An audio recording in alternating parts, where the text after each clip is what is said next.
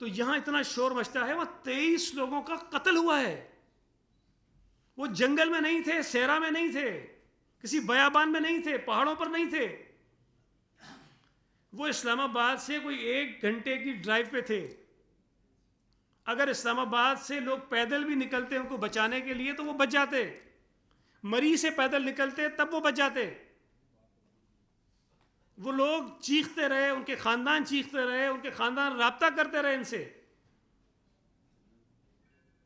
کسی کی کوئی حس نہیں جاگی کہ 22 گھنٹے بعد وہ لوگ پتہ نہیں کس طرح بیچارے اس دنیا سے چلے گئے، ان کی حالت کیا ہوگی، ذرا تصور تو کریں آپ.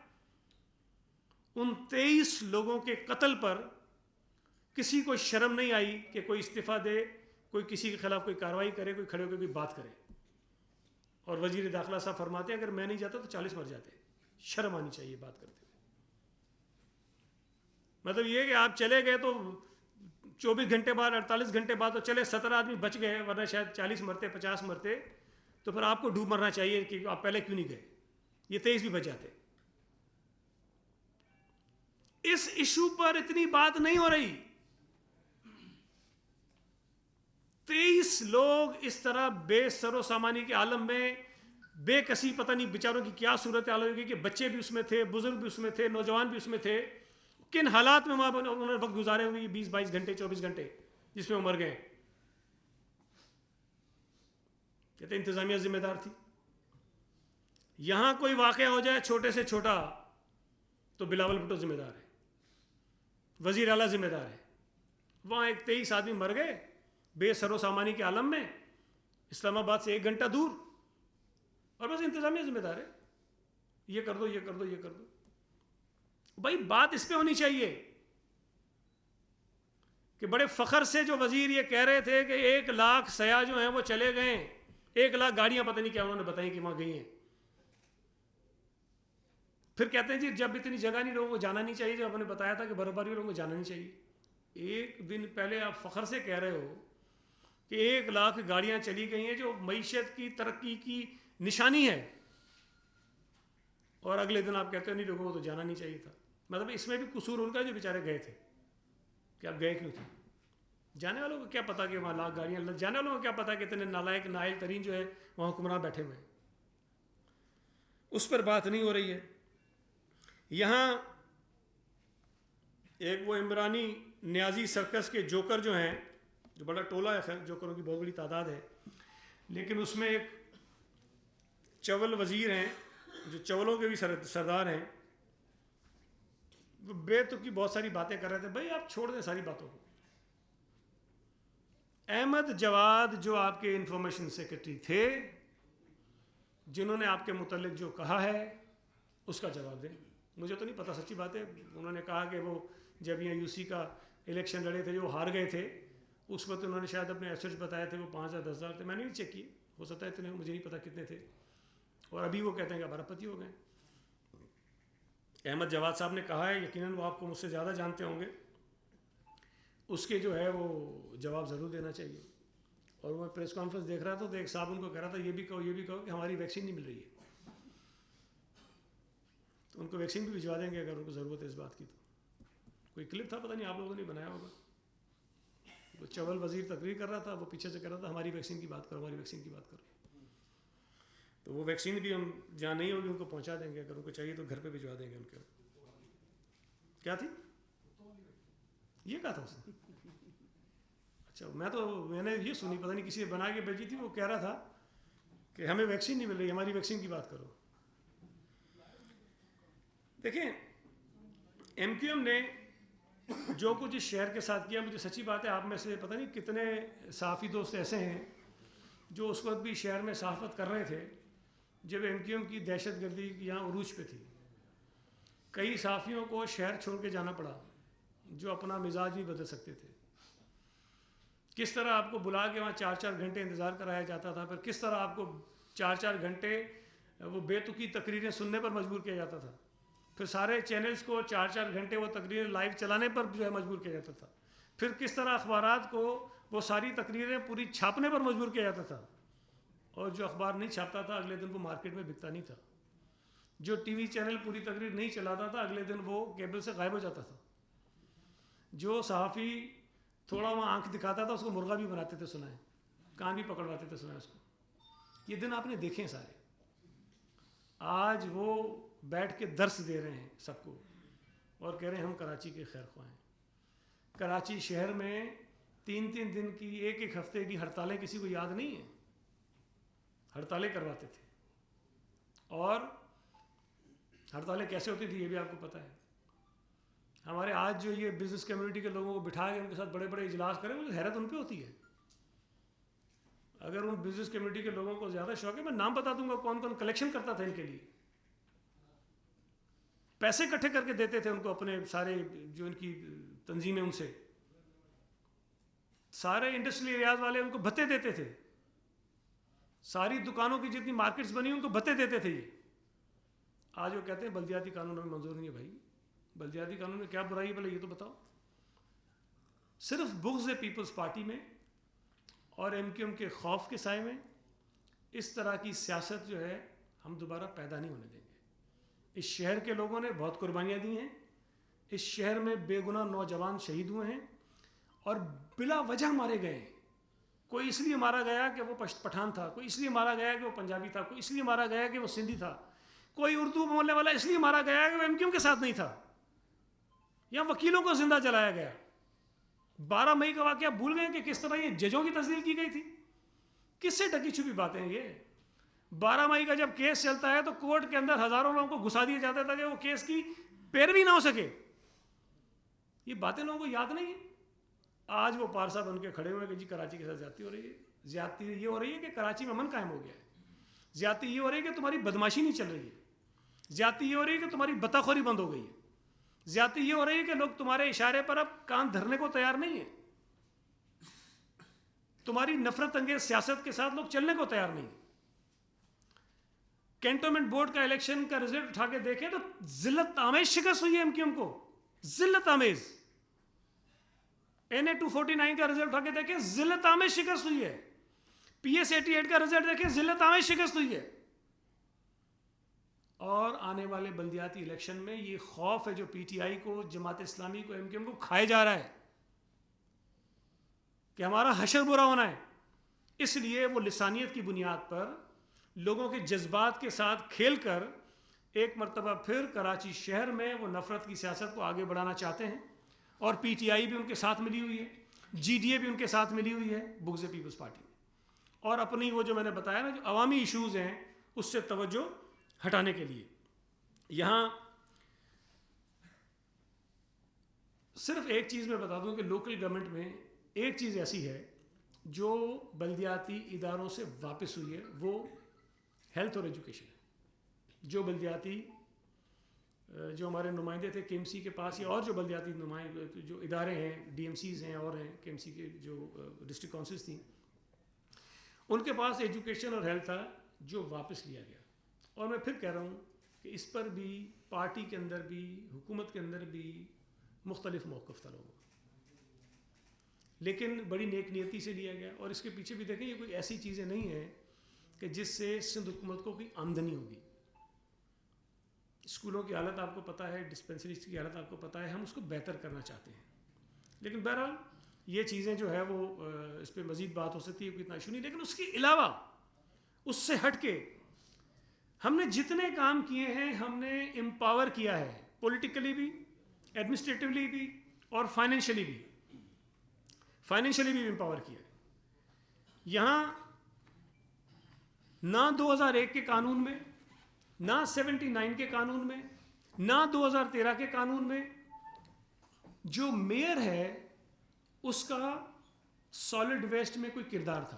بالکل نہیں تھا. 2001 میں بھی نہیں تھا, 79 میں بھی نہیں تھا, 2013 میں بھی نہیں تھا. پہلی مرتبہ کسی بلدیاتی قانون میں سالڈ ویسٹ کا جو فنکشن ہے وہ میئر کو دیا جا رہا ہے. اس کو اس کا چیئرمین بنایا جا رہا ہے. یہ گناہ کر رہے ہیں بہت بڑا. وسیم اختر ہر جگہ کھڑے ہو کے کہتے تھے مجھے تو جھاڑو دینے کا بھی جو ہے نا اختیار نہیں ہے, مجھے تو کچرا اٹھانے کا بھی اختیار نہیں ہے. اب دے رہے ہیں تو اعتراض ہے. واٹر بورڈ میں میئر جو تھا وہ ممبر تھا اس بورڈ کا. ہم نے اس کو شریک چیئرمین بنا دیا ہے، اس پر بھی اعتراض ہے۔ پراپرٹی ٹیکس کی کلیکشن سندھ گورنمنٹ کرتی تھی، وہ کلیکشن ہم نے ان کو دے دی ہے، اس پر بھی اعتراض ہے۔